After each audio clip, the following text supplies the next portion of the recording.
there has been criticism of the deal just because some of the British farmers may not be protected enough. With this deal, basically, the deal gives generous, immediate tariff-free quotas for Australian beef and lamb in a sizable amount. What does it mean for British farmers?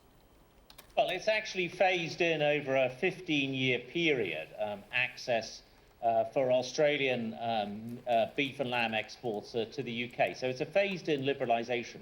I think for UK farmers, we already actually have an agri-food trade surplus with Australia, so there's good opportunities there. But particularly looking forward to joining the CPTPP trading area, 11 countries across 4 continents, the ability for UK farmers to sell into some of those fast-growing Asian and American markets. I think looking forward, that is the real opportunity for UK agriculture.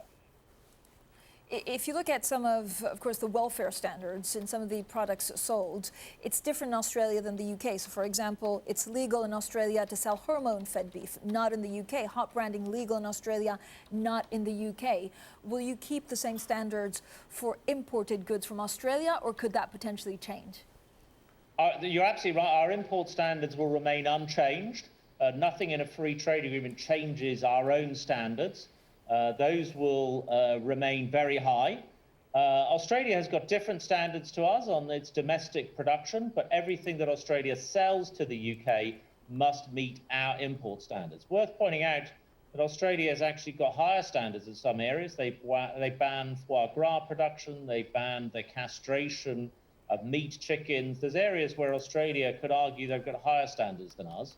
But the most important thing is that any Australian goods coming into the UK must meet our high import standards. You know, before Brexit, one of the arguments was you'd be able to strike your own trade deals. How is that going? Is trade going to pick up substantially? Are we going to see that in GDP growth? Oh, well, look, you're right. What we've done is we've rolled over EU trade agreements with 67 countries. We've done a major trade deal with the EU itself. The Australia deal is our first post-Brexit from scratch new trade agreement. There's no EU-Australia trade agreement. So this is our first deal. It's a very, very good deal for the UK overall, and also leads to us joining the CPTPP, Trans-Pacific 4-continent free trade area. So there's huge things going on. We've just done a deal with the United States on large civil aircraft to an understanding on the Airbus-Boeing dispute. So we are doing a huge amount here to improve Britain's trading position going forward on a number of fronts. It's a very exciting time, I can tell you, at the Department for International Trade. Is there anything you can do, Minister, about the making the sausage, the back office of these trade deals? They take notoriously long. The EU-Canada deal, I think, took something like 17 years to put together. Can you do these things faster, or is it just the nature of the beast? No, I think you can do these things faster. They do need a lot of work. Ironically, I'd say that working on Teams and Zoom has made the whole process of trade negotiations actually easier. As long as you can overcome the time difference, doing it this way rather than having to, fly to Australia and be camped out in a hotel room for a couple of weeks. In some ways, it's actually easier to do it this way. So we found working efficiently with our Australian partners. We're working very hard with New Zealand at the moment. We'd like to get back round the table with the US, having come to this understanding today on the Airbus-Boeing dispute. We'd like to get round the table with the US and do a free trade agreement with the US as well. But we found that we can forge ahead on all of these fronts. And the UK, we're in a good position going forward.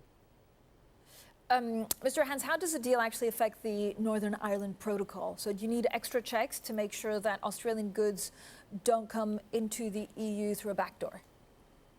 Well, Australian goods will be able to access Northern Ireland. There is language on the Northern Ireland Protocol within the UK-Australia Free Trade Agreement. Just as important, Northern Irish exporters will be able to take advantage of the Australia Free Trade Agreement to sell into Australia as well. So we think it's a really good opportunity for consumers, businesses in Northern Ireland.